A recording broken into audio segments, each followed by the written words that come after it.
Assalamualaikum warahmatullahi wabarakatuh. Bagi memberkati majlis ilmu pada malam ni, marilah sama-sama kita membaca Kitab Al-Fatihah. A'udzubillahi minasyaitonirrajim. Bismillahirrahmanirrahim. Alhamdulillahi rabbil alamin, arrahmanirrahim, maliki yaumiddin. Iyyaka na'budu wa iyyaka nasta'in, ihdinas siratal mustaqim. Siratal ladzina an'amta 'alaihim ghairil maghdubi 'alaihim waladdallin. Alhamdulillahi rabbil alamin, wassalatu wassalamu ala rasulillah wa ala alihi wa ashabihi ajmain. Qala subhanaka la ilma lana illa ma 'allamtana innaka antas sami'un alim. Qala rabbi shrah li sadri wa yassir li amri wahlul 'uqdatam min lisani yafqahu qawli. Allahumma salli ala sayidina Muhammadin al-Fatihi lima ughliq wal khatimi lima sabaqa nasiril haqqi bil haqqi wal hadi ila siratikal mustaqim wa ala alihi haqqa qadrihi wa miqdarihil azim. Amma ba'd. Yang dikasihi Tuan Pengurusi, seterusnya Tuan Imam, sah-sah pimpinan, para jemaah muslimi dan muslimat yang dimulia diberkati oleh Allah Subhanahu wa taala sekalian. Pertama dan utama pada malam ni, kita merafakkan setinggi-tinggi sekali lagi kehadrat Allah. Dengan izin dan inayahnya, kita masih diberi kesempatan, peluang dan ruang oleh Allah sama-sama dapat mendirikan solat secara berjamaah. Kita juga diberi peluang oleh Allah sama-sama berada di dalam majlis ilmu. Mudah-mudahan kita diberi oleh Allah kefahaman, dan mudah-mudahan juga Allah Subhanahu wa taala panjangkan umur kita untuk sama-sama kita masuk kepada bulan Ramadan pada tahun ini, insya-Allah. Alhamdulillah, pada malam ni kita sambung pengajian kita Al-Adabul Mufrad, adab semata. Hadis yang ke-31, satu bab bukail walidaini, pada bab menyatakan tangisan kedua ibu bapa kamu. Tangisan yang disebut apa dia? Kesedihan di kalangan kedua ibu bapa kamu, yang mana di antara yang berlaku di kalangan mak ayah kita bila mana dengan sebab anak mereka menangis. Menangis di sini para ulama sebut ada beberapa tangisan yang mana berlaku ada di kala kesedihan bila mana anak tidak menghormati. Ada juga tangisan kesedihan kerana sedih nak berpisah. Seperti mana berlaku perpisahan, waktu mana kalau kita masih ingat lagi, waktu nak pergi sekolah, nak masuk asrama, menangis mak ayah, anak nak tinggal. Tangisan itu yang mana disusuli dengan rahmat, kerana betapa sayangnya ibu bapa kepada anak sampai menangis. Maka tangisan itu bukan dinamakan tangisan mengundang bahana ataupun mengundang bencana, apa dia, mengundang kemarahan Allah, tetapi tangisan itu tangisan kerana sayang dan cinta. Tangisan yang tidak dibenarkan, menangis kerana bila mana seorang anak ataupun menyebabkan ibu bapanya terasa hati kerana dengan sebab kekasaran ataupun kekerasan, layanan, percakapan yang berkait dengan perkara-perkara yang tidak disengani ataupun boleh membawa kepada tangisan. Yang banyak berlaku, tuan-tuan, bila mana makin berusia, makin anak berkeluarga, makin banyak masalah berlaku, sehingga hilang perasaan hormat, imbantara. Kalau kita kata bertasamu, toleransi agak kurang, sampai dia tidak ada di sana keadilan, terutamanya anak lelaki, hak mereka terhadap kedua mak ayah. Tu kena mengaji tuan-tuan. Anak lelaki ni nak berkahwin kena belajar. Bukan sekadar berkahwin untuk dia membela isteri ataupun memelihara isteri dapat zuriat, bukan itu sahaja, tetapi dia kena belajar mengenai hak tanggungjawab dia terhadap orang dalam tanggungan dia ataupun yang disebut mak ayah dia. Kalau tak belajar, alamat dia berkahwin hanya sekadar memenuhi kehidupan daripada seorang berkeluarga, tetapi tidak mencapai tahap seperti mana yang diajar oleh Nabi SAW ataupun kita kata syariat yang sebenar. Tu kadang-kadang kalau tidak memenuhi syariat, menepati syariat, tak ke mana perkahwinan tersebut. Hanya sekadar cukup syarat kata orang. Orang kahwin juga, orang dapat anak juga, tetapi bagaimana menguruskan benda tu tidak seperti mana yang diajar oleh syariat. Tengok hadis yang seterusnya daripada Sayyidina Ziyad bin Muhraqin an Taisal annahu sabi'a bin Umar yaqulu buka'ul walidaini minal uquqi wal kaba'ir. Daripada Abdullah bin Umar, Rasulullah SAW berkata, menangisnya kedua ibu bapa kamu adalah termasuk daripada kederhakaan dan dosa-dosa besar. Masya Allah. Dengan sebab mak ayah kamu menangis, maka dia termasuk daripada derhaka ataupun termasuk daripada dosa-dosa besar. Setahu kita dosa besar ni, ya kita duduk biasa dengar dosa besar ni, dosa mencuri, dosa bercakap menipu, dosa khianat orang, dosa tu je kita nampak dosa besar. Rupanya di antara termasuk daripada minal kabair, daripada dosa-dosa besar. Salah satunya ialah yang mana tangisan seorang ibu asbab daripada anak tidak ataupun lahir daripada anak. Baik. Macam mana menangis yang tidak dibenarkan oleh agama dan tangisan seorang ibu termasuk daripada dosa besar? Pertama, bila mana ibu memberi nasihat, ayah beri nasihat pada anak, anak tidak menghormati ataupun mendengar nasihat, maka tangisan itu tangisan yang mendapat kemurkaan Allah.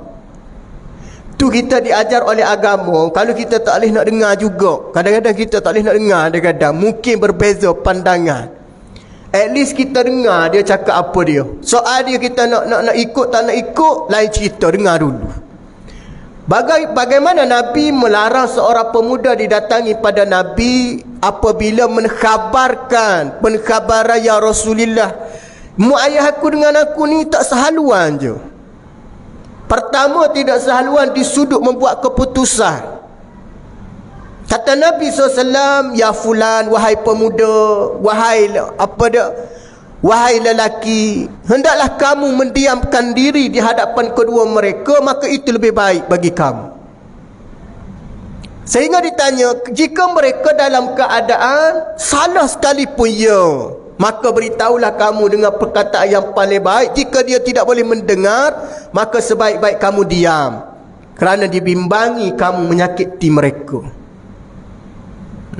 Nah, maknanya kalau kita rasa tak boleh nak terima, kita diam. Jangan kita membuat sebarang takwilan menyebabkan berlakunya orang panggil apa dia, pertengkaran ataupun kita kata ketinggian suara. Itu yang dilarang. Itu yang dimasukkan kemurkaan Allah. Yang kedua, kenapa Allah murka yang macam mana yang dimasukkan? Yang dimasuk daripada dosa-dosa besar. Durka kemurkaan yang berkait perkara yang ma'ruf. Contohnya ma'ruf ni, benda yang baik. Lo tak payahlah lo nak carilah orang lain, carilah kerja lain. Ayah tak setuju, mak tak setuju kerja macam tu. Biarlah gaji murah pelung, kita nak berkat. Macam tu. Anak-anak ni kadang-kadang nak gaji mahal lagi ni, betul, keperluan kan. Tapi soal dosa pahala dia tak ambil kira.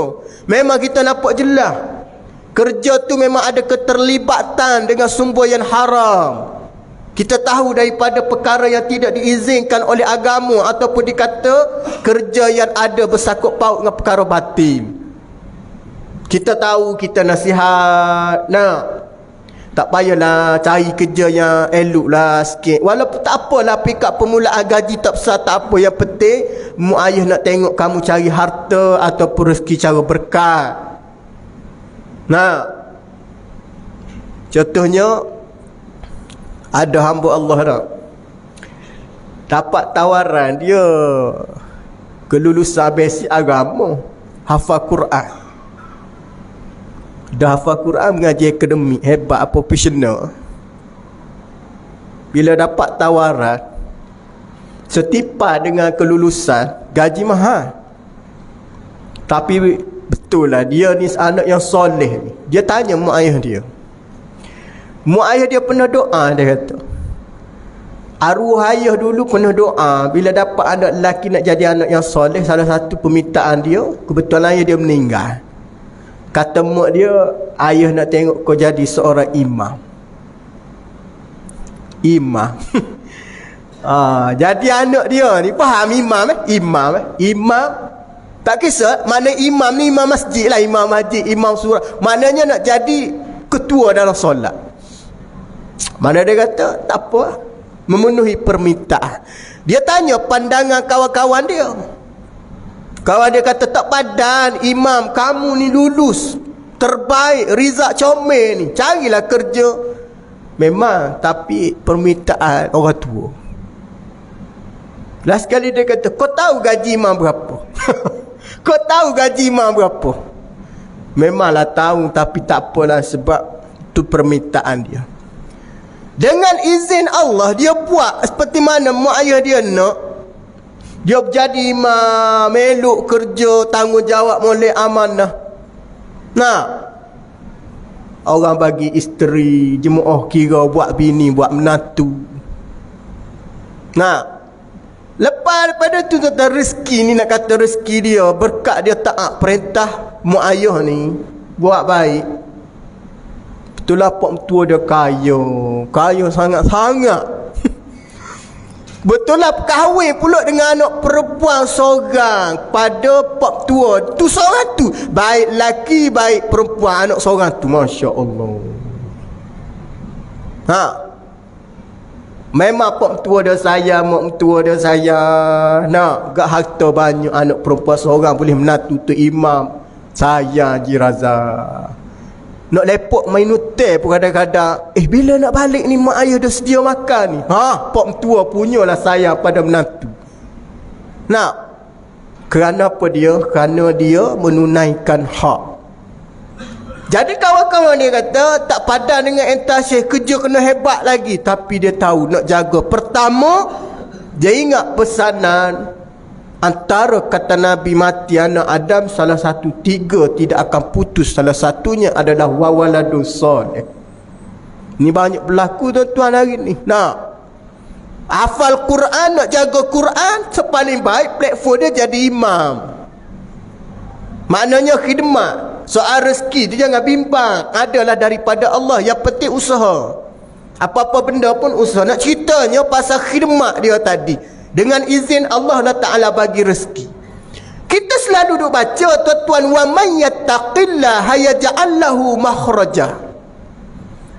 Siapa dia yang duduk atas diri dia ni sifat takwa, Allah Ta'ala beri jalan keluar.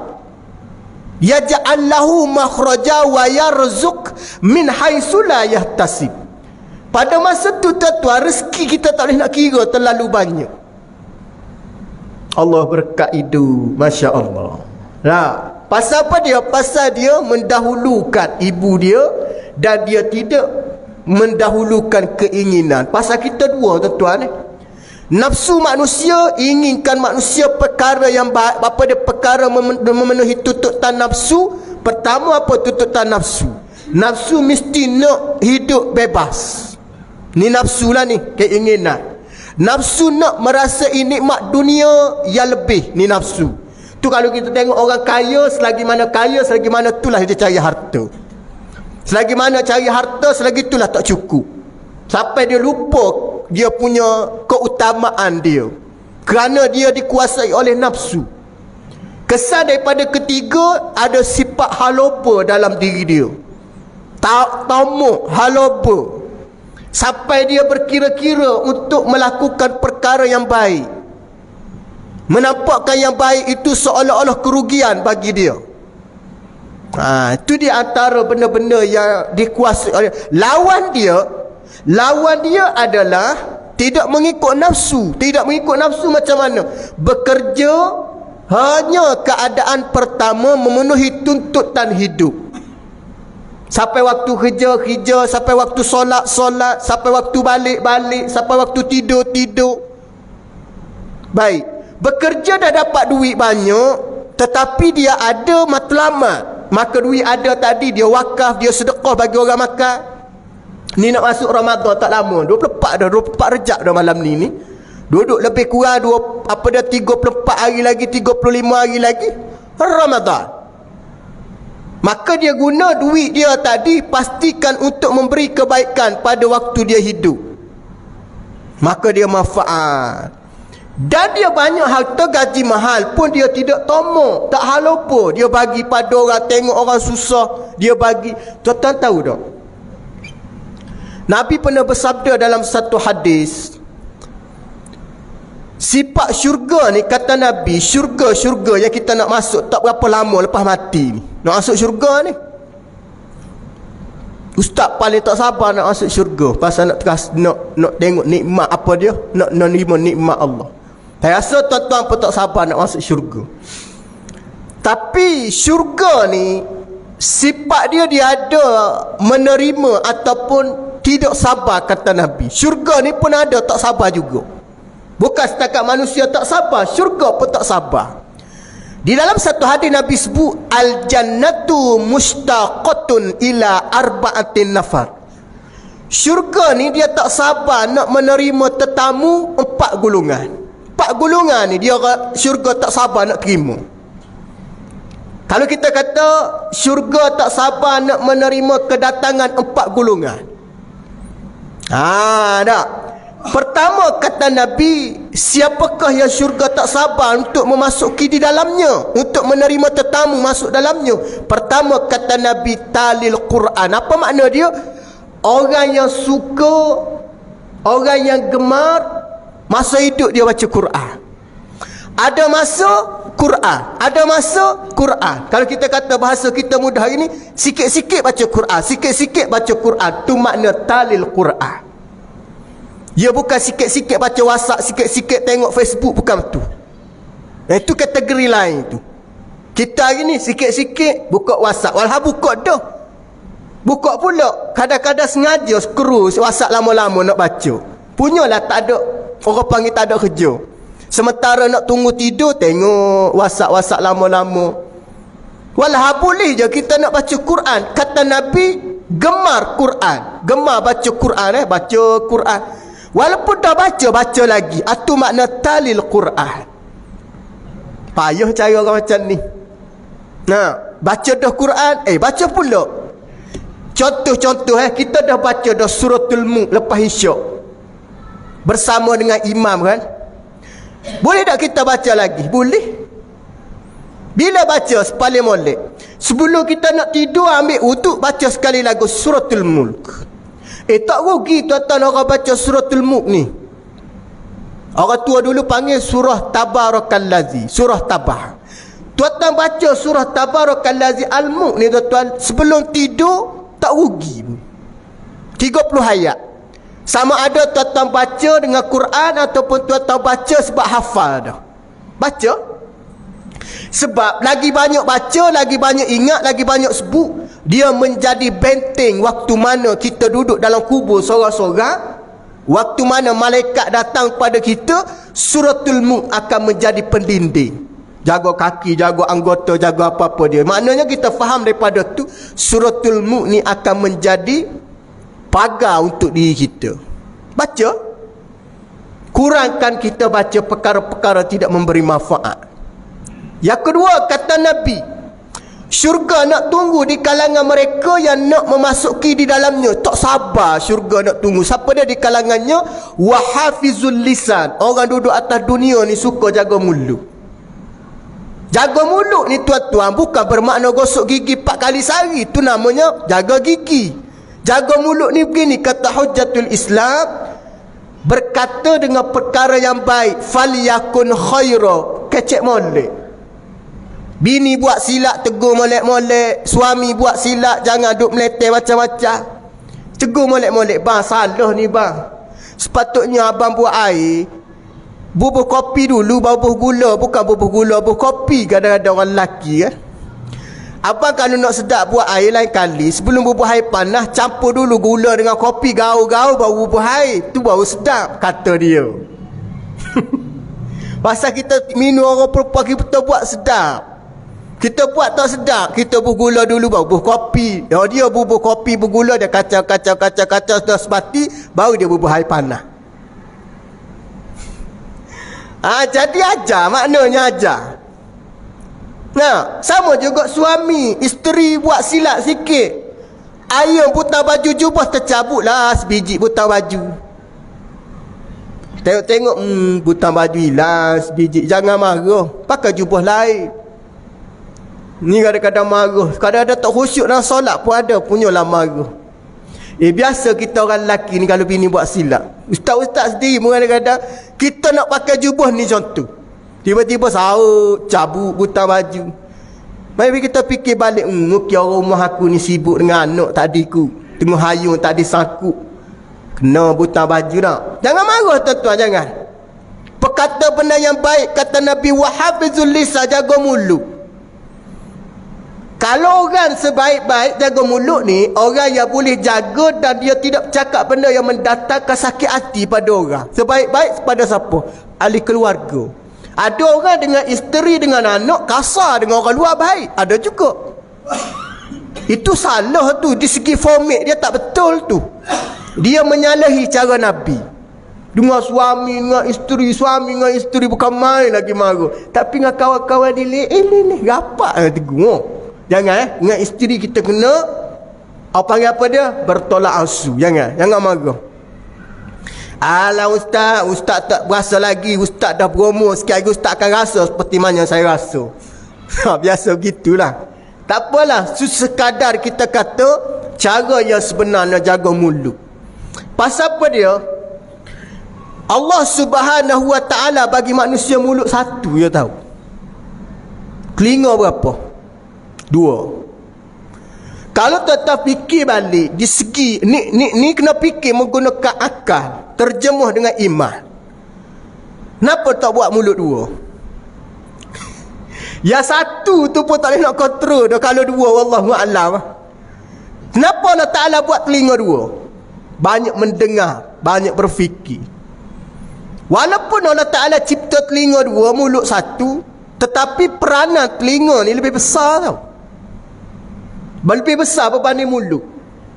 Itu kita nak faham satu benda, kena dengar dulu. Itu kita nak membuat ulasan, nak membuat terjemahan, nak buat komentar, dengar molek-molek. Jangan terus kita komen. Siapa orang kata dengar tak lagi dia cakap, tak dengar, jangan dengar dulu.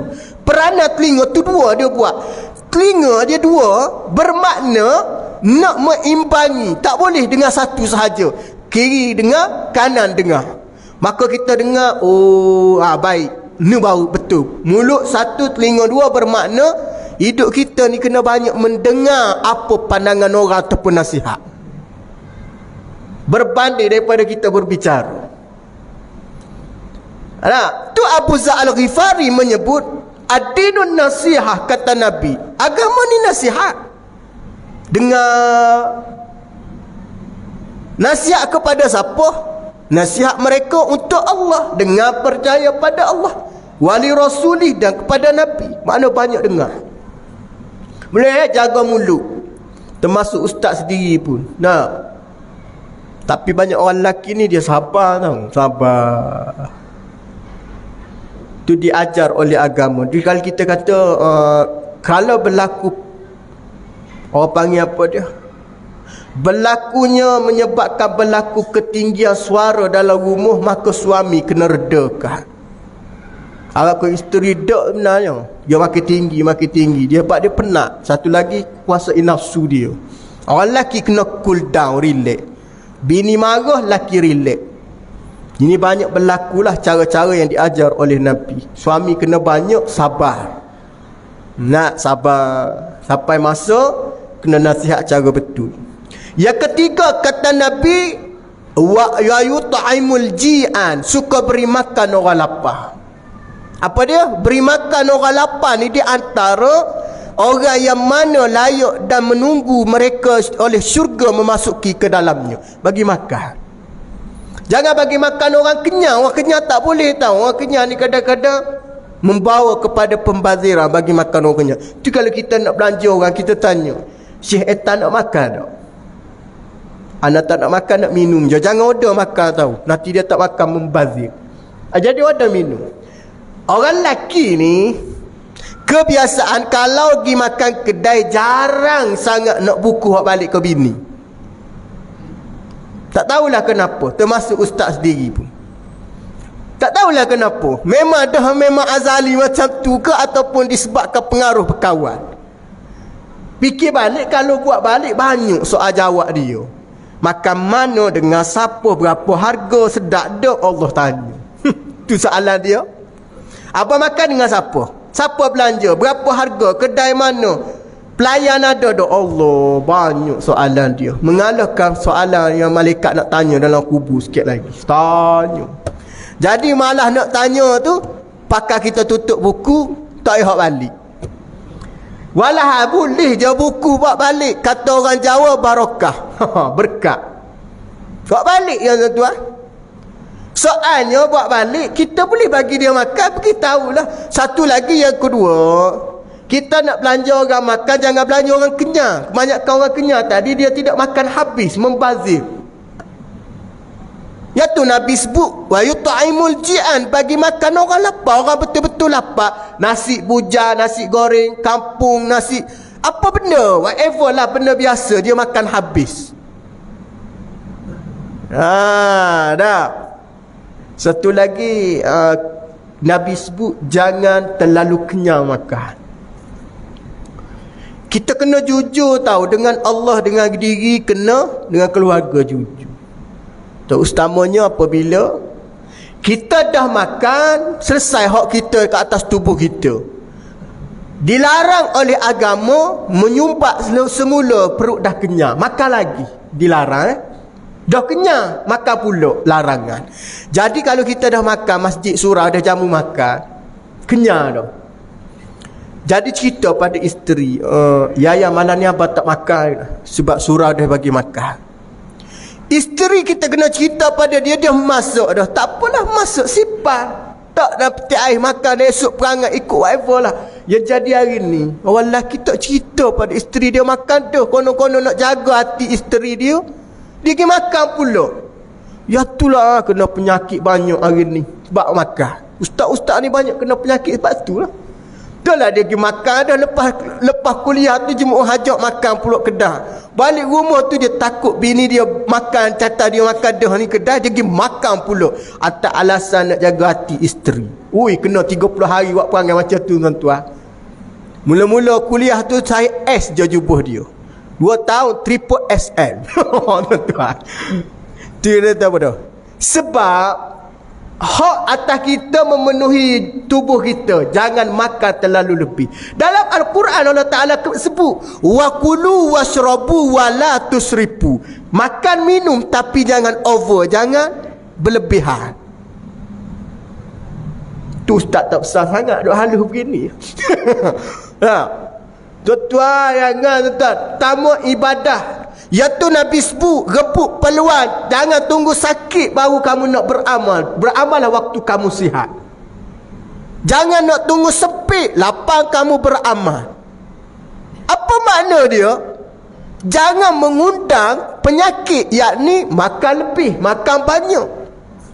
Itu kata Hujjatul Islam Imam Ghazali, punca tak ada manis dalam ibadah kerana banyak makan berbanding ibadah. Kurang. Ni nak Ramadan ni, pakat buka puasa surau semua insya-Allah. Jangan duk buka puasa beli bazar-bazar, jangan. Ustaz lama dah Razak tak pergi bazar, rasa dekat 10 tahun dah tak pergi. Nak pergi gua, dah pergi buka puasa gata masjid tak pergi. Tapi kita rasa nikmat tahu. Tak pernah kita kira hari ni aku nak buka puasa surah An-Nur mesti sedap makan. Tak ada fikir. Tapi yang ada itulah rezeki. Pasal kita nak ambil fadilat berbuka tu. Faham maksud dia?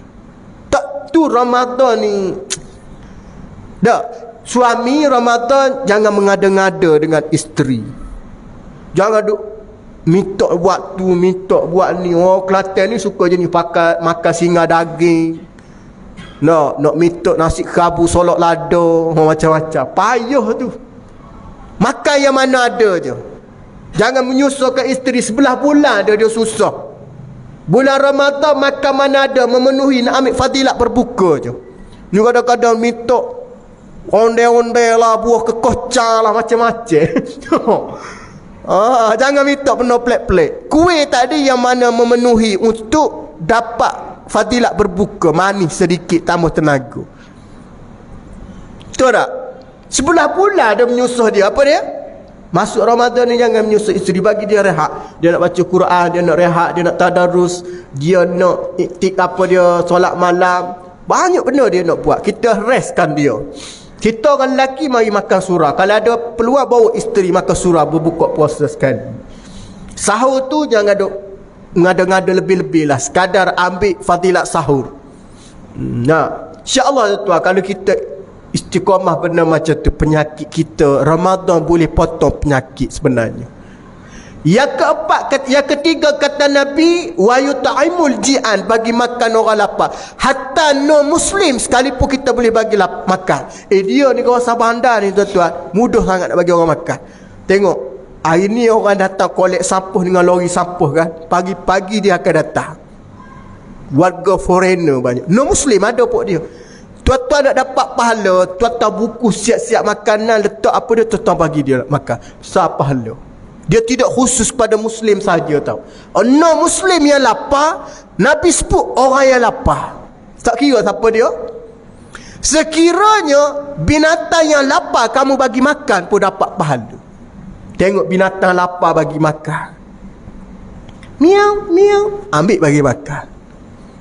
Ni orang miau, miau, pak, sepak terajang kucing. Sebaik tak mati kucing tu. Dia sepak tuan-tuan. Dia makan kucing duduk bawah kaki piung dia sepak. Allah, siang kucing. Kita tengok, Masya Allah.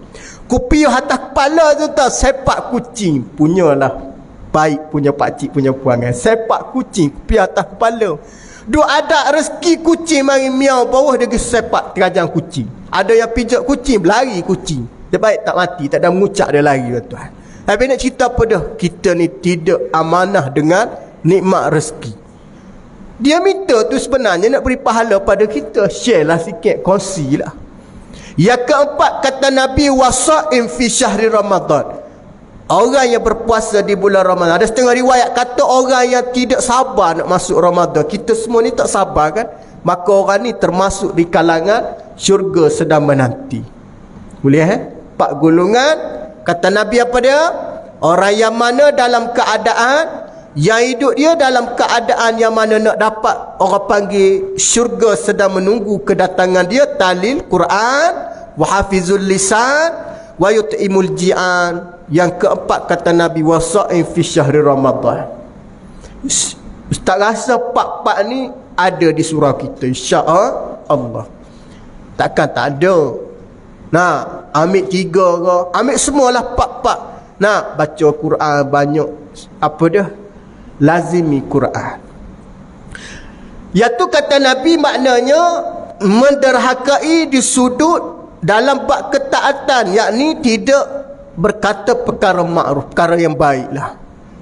Iaitu kita diajar oleh Allah Subhanahu wa taala atas dunia ni bukan sekadar kita buat ketaatan, tetapi pastikan kita atas dunia juga jadi kumpulan yang melakukan ketaatan. Ataupun kita kata dalam ayat Quran Allah Ta'ala sebut golongan yang menyuruh kepada benda makruf. Apa dia Allah Ta'ala sebut? Wal takum minkum ummatun yad'una ilal khair. Hendaklah kamu ada satu kumpulan kelompok yang mengajak orang kepada perkara yang makruf, benda baik, langkah pencegahan, langkah menyuruh dan segala-galanya. Dia tidak boleh lepas kepada individu-individu sahaja. Tak boleh kata biar pihak pengusaha surau je buat. Tak boleh. Kerja-kerja dakwah ni, kerja-kerja baik ni mesti bersama. AJK ada, AJK lah buat. Tak boleh. AJK berapa kerak je tuan-tuan. Nisbah dia adalah kecil. Yang membantu AJK memegang jawatan sebagai amanah je, yang menjalankan kesekorongan bersama. Macam juga kata, nah, surau ni ramai-ramai ada, mesti bersama. Dia tak boleh sekelompok sahaja. Nah, begitu juga menyuruh perkara makruf, mencegah benda mungkar, mesti bersama. Tak boleh kita nak menyerahkan kepada kelompok yang kecil sahaja. Bahkan kata para ulama juga, di antara minal kabair, dosa-dosa besar terhadap seorang anak terhadap ibunya bila mana menabaikan tanggungjawab di waktu usia tua mereka. Dosa besar juga. Tua dah tak larat dah, ya Allah, mak tak larat dah nak, mak tak larat dah no, mak tak larat dah lu. Buat tak tahu tau, dosa besar. Faham Ibu mengadu, ayah mengadu, anak buat tak tahu. Dosa besar perbuatan tersebut. Sehingga bagaimana tuan-tuan, ada perkara yang Allah Subhanahu wa ta'ala tidak benarkan. Salah satunya ialah bila mana kamu tahu ibu dan ayah kamu ataupun orang di dalam tanggungan kamu yang mana duduk dalam keadaan kesusahan, sedangkan kamu membantu orang lain. Nabi SAW tidak izin tau. Tidak izin bantu orang lain sedangkan keluarga kamu susah. Bantu orang lain sedangkan isteri kamu sedang dalam keadaan kesukaran. Tak ada istilah hari ni kita kata kita tolong orang, Allah Ta'ala tolong keluarga kita sedangkan kita tidak menunaikan tanggungjawab. Memang betul, kita buat baik, Allah Ta'ala bantu kita, tetapi hak atas kita mesti tunaikan paling aulawiyat tadi. Sama juga rezeki minallah. Rezeki ni datang daripada Allah, tetapi kena usaha. Kena usaha, kena bekerja. Jangan rezeki minallah tidur manja. Rezeki minallah tak usaha. Betul rezeki daripada Allah, usaha kena. Faham maksud dia? Jangan bertawakal tanpa usaha. Jangan terus menyerahkan tawakal tapi belum ada usaha. Usaha tu kena ada. Kita berpegang pada ahli sunnah, tak boleh nak menyerahkan 1%, mesti ada usaha. Demam, jumpa doktor, dapat Panadol, minum, makan, ubat, nasihat doktor kena dengar. Soal menyembuh Allah, tapi usaha kita tu kena ada. Sama juga rahmat. Nak undang rahmat betul, tapi kena solat, kena buat baik, kena taat perintah Allah. Tak boleh kita kata aku solat pun Allah Ta'ala tak terima. Itu bukan urusan kita. Urusan kita melaksanakan perintah yang menerima Allah. Jadi terima tak terima bukan urusan kita. Urusan kita ialah melakukan perkara yang telah disyariatkan oleh Allah. Tak boleh kita nak buat sebarang andaian. Kalau aku semayang tak terima, kalau aku puasa tak terima, kalau baca Quran tak betul, tak boleh. Usaha kita kena ada. Kalau tak betul kena belajar. Kalau tak pandai kena tanya. Tak faham kena tanya. Salah orang tegur. Itu usaha kita. Maka apabila proses-proses tu kita buat, maka kita serah pada Allah. Seperti mana yang kita sebut, faiza azamta fatawakkal ala Allah. Itu baru betul. Maka jenis macam ni, dia dalam keadaan berada dalam kawalan dan jagaan Allah Subhanahu wa ta'ala. Dia berbeza tadi. Nah, tidak taat 1%, tapi letakkan dengan erti kata ketinggian dia, kemarahan dia dan segalanya. Ni antara dosa besar tu, menunaikan ataupun yang disebut menabaikan tanggungjawab sedangkan di dalam tanggungan dia. Nah, waktu dia tua, waktu dia sakit. Nah, ni ujian sebenarnya. Ujian bagi seorang anak. Begitu juga ujian bagi seorang ibu apabila diberi umur yang panjang tetapi hak tanggungan ataupun tanggungjawab itu tidak dilaksanakan. Apa akan berlaku kata Nabi? kamu tunggulah akan turunnya satu peringatan daripada Allah. Dengan sebab apa dia? Dengan sebab kita tidak menunaikan amanah, tanggungjawab yang telah ditetapkan oleh Allah Subhanahu wa ta'ala. Nah, ini yang disebut oleh Nabi sallallahu alaihi wasallam. Baik, yang terakhir di antara dosa besar juga dia kata apa dia? Hak ke atas seorang anak bila mana melebihkan keluarga berbanding dengan mak ayah dia. Dosa besar juga.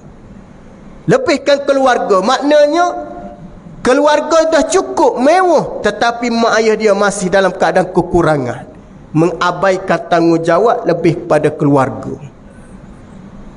Nah, isteri apa dia lekus maya tu satu almari, mak dia tak ada satu lai pun dah bagi. Dia balik tengok usianya mak aku kait lekus solat dia dah koyak dah, berjahit dah mak, tak pernah bagi. Si baiklah ada menantu yang perempuan tolong beli ke mak tua ada. Ada macam mana tak ada perasaan kot anak buat tak tahu je kesian mak dia. Peti air mak tu buka nak tutup tak rapat-rapat. Susahnya mak. Nah, tapi nak ceritanya hak tanggungjawab tidak diambil peduli. Ni di antara dosa sebagai seorang anak, tahu kesilapan, tahu kekurangan tapi menabaikan. Nah, antara kemurkaan Allah lah tu. Nah, di antara dosa-dosa yang mana diberi oleh Allah daripada kelalaian, kealfaan. Macam mana kita nak dapatkan balik peringatan tadi? Macam mana nak dapat balik peringatan? Pertama nak dapat balik di antara yang disebut oleh di kalangan para ulama, salah satunya bagaimana Abu Hurairah pernah buat baik pada mak ayah dia, ibu dia nak cover balik. Abu Hurairah ni nak cover balik pasal mak dia ni masuk Islam lewat berbanding Abu Hurairah. Apa dia buat? Pertama, Abu Hurairah kerapkan ziarah mak ayah dia, ziarah. Walaupun mak dia masuk Islam lewat berbanding Abu Hurairah, dia masuk Islam lewat, tapi dia tak miss berziarah. Yang kedua, dia doakan mak dia. Ni nak cover balik lah ni, nak doa. Tu dalam doa kita ni jangan kita lupa kepada mereka. Allahumma rabbana fil lana zunubana wa liwalidina warhamhum kama rabbayani saghira. Jangan miskan doa tu. Para ulama kata tidak dikhususkan lepas solat sahaja. Duduk saja-saja kita boleh doa. Ya Allah, ampuni dosa mak ayahku ya Allah. Nah, yang ni diajar oleh agama supaya kita nak dapat kelebihan. Duduk saja-saja kita doa. Badak bulan ni apa dia? Doa ni dia tidak dikhususkan lepas solat sahaja. Ada ruang peluang kita minta. Yang ketiga, minta doa supaya dia panjang umur. Boleh pahala juga, tetap minta ya Allah panjangkan umur. Apa tujuan panjang umur? Kerana supaya dia berbekalkan ataupun membolehkan ia memperbanyakkan ibadah. Panjanglah umur kedua orang tuaku ya Allah supaya dia boleh beribadah. Faham maksud dia? Itu di antara hak ataupun kita nak cover balik kekurangan yang ada pada kita. Minta biar dia panjang umur, kita boleh tengok dia boleh ibadah, kita boleh khidmat. Itu di antara yang diajar oleh Nabi sallallahu alaihi wasallam. Isyak dah kah?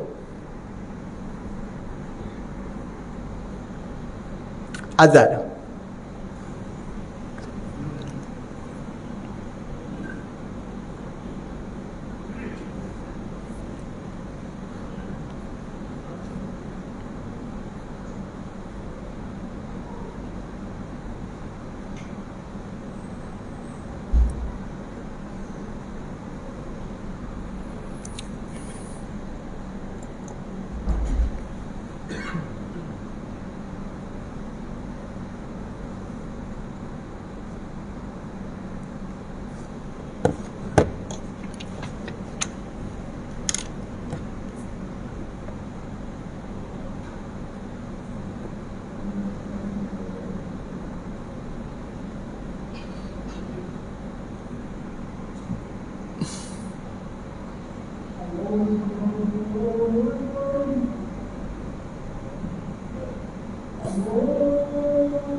Baik, tersambung sikit lagi insya-Allah sebagai penutup pada malam ni.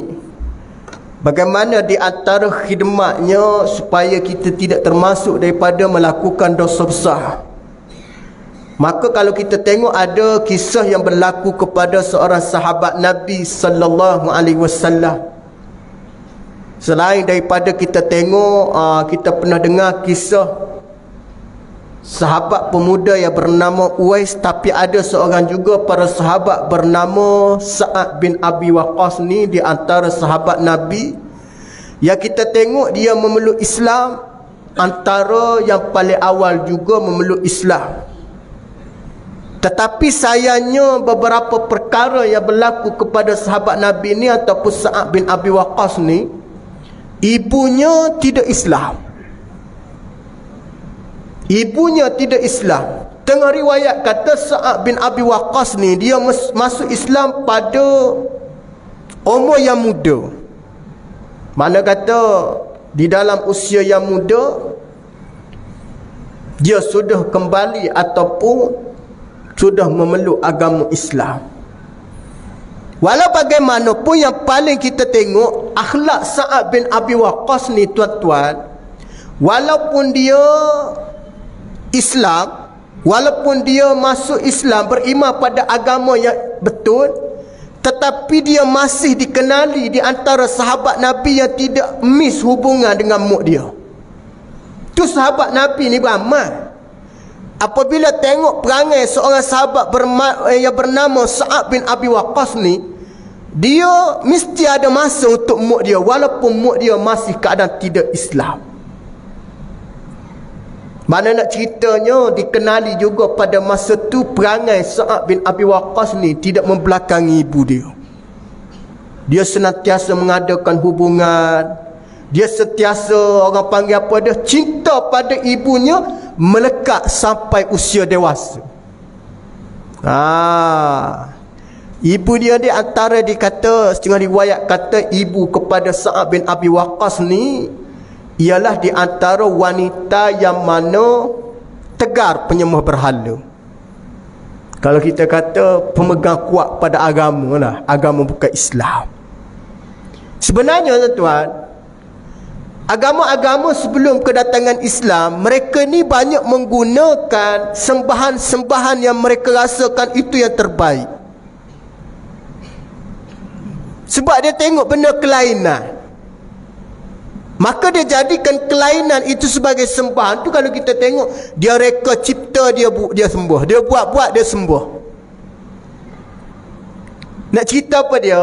Nak cerita pada zaman dulu, dia patah tengok benda pelik.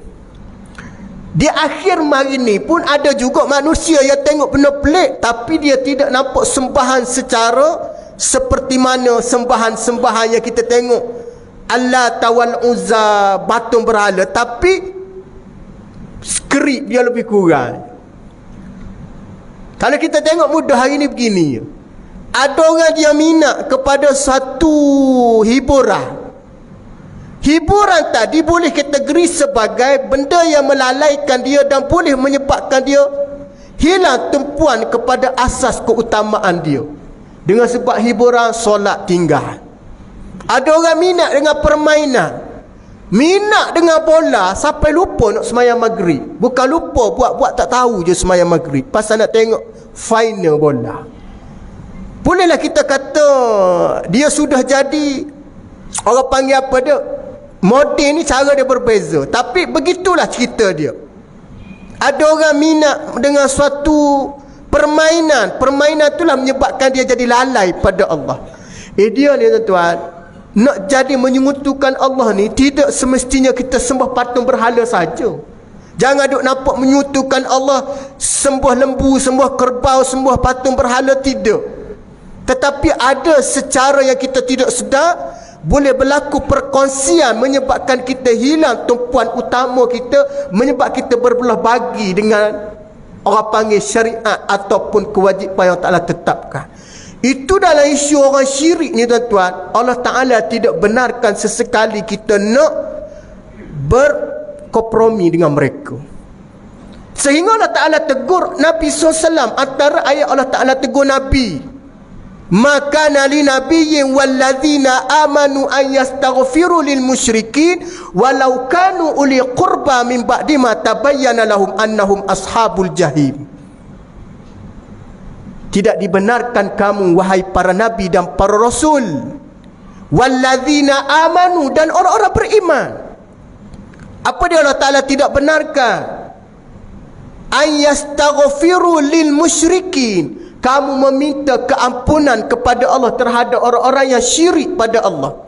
Walau kanu uli qurba min ba'di ma tabayyana lahum annahum ashabul jahim. Walaupun ahli keluarga kamu yang paling dekat dengan kamu, kaum keluarga, kaum kerabat kamu. Tak boleh. Tidak ada istilah kita boleh pandang sebelah mata, tak apalah keluarga syirik pun syirik lah, tak boleh. Mesti tegur. Tak boleh kita nak mendoakan keampunan daripada Allah kerana masih syirik, melainkan dia bertaubat meninggalkan kesyirikan pada Allah. Bagi mereka annahum ashabul jahim, ada satu lubang neraka yang Allah Ta'ala bagikan kepada orang yang syirik bernama jahim. Wal iyazubillah. Itu jangan main tuan-tuan. Benda-benda yang kita tengok hari ni syirik moden. Kita duk tengok syirik ni menyekutukan Allah, semua patung berhala tu ni, tapi yang moden ni kita tak nampak. Sedar tak sedar terkadang dia boleh secara khafi yang senyap. Kadang-kadang kita ni mari duduk saja-saja pun ada perasaan. Itu yang kita kena perkemaskan di sudut kefahaman kita dengan cara agama ataupun Islam yang diajar oleh Nabi SAW. Wallahu alam. Cukup sekadar itu pada malam ni. Sama pada masa akan datang yang baik datang daripada Allah. Mudah-mudahan panjang umur bertemu kita dengan Ramadan, insya-Allah. A'udzubillahi minasyaitonirrajim. Bismillahirrahmanirrahim. Allahumma faqihu fid-din wa 'allimhu ta'wil. Allahumma ihdina siratal mustaqim minan nabiyyin was-siddiqin wasyuhada'i was-salihin wa hasuna ulaika rafiqa ya arhamar rahimin. Walhamdulillahirabbil alamin. Assalamualaikum warahmatullahi wabarakatuh.